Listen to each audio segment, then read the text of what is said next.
আমি একটি কবিতা আবৃত্তি করব। কবিতার নাম কবর। লিখেছেন জসিমউদ্দিন। এইখানে তোর দাদির কবর, ডালিম গাছের তলে ৩০ বছর ভিজিয়া রেখেছি দুই নয়নের জলে।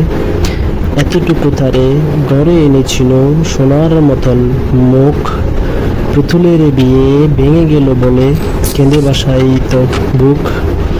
এখানে ওখানে ঘুরিয়া ফিরিতে ভেবে হইতাম সারা সারা বাড়ি ভরি, এত সোনা মোর চড়াইয়া দিল কারা।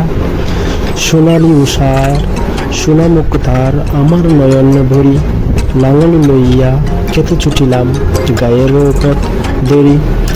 যাইবার কালে ফিরে ফিরে তারে দেখে লইতাম কত, এ কথা লইয়া বাবিসাব মোরে তামাশা করিত শত।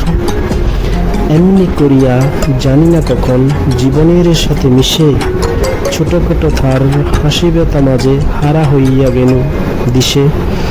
বাপের বাড়ি যাইবার কাল কহিত ধরিয়া পা, আমারে দেখিতে যাইও কিন্তু উজানতলির গা।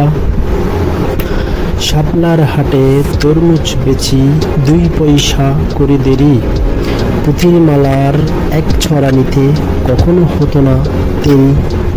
1.5 পয়সার তামাক এবং মাজন লইয়া ঘাটে সন্ধ্যাবেলায় ছুটে যাইতাম শ্বশুর বাড়ির বাটে। হেসোনা হেসোনা শোনো দাদু, সেই তামাক মাজন পেয়ে দাদি যে তোমার কত খুশি হতো দেখিতিস যদি চেয়ে। নত নেড়ে নেড়ে কহিত হাসিয়া, এতদিন পরে এলে কত পানে চেয়ে আমি যে হেতাই কেঁদে মরি আঁখি জলে। আমারে ছাড়িয়া এত হেতা যার কেমন করিয়া হাই, কবর দেশেতে ঘুমাইয়া রয়েছে নির্জুম নিরালাই।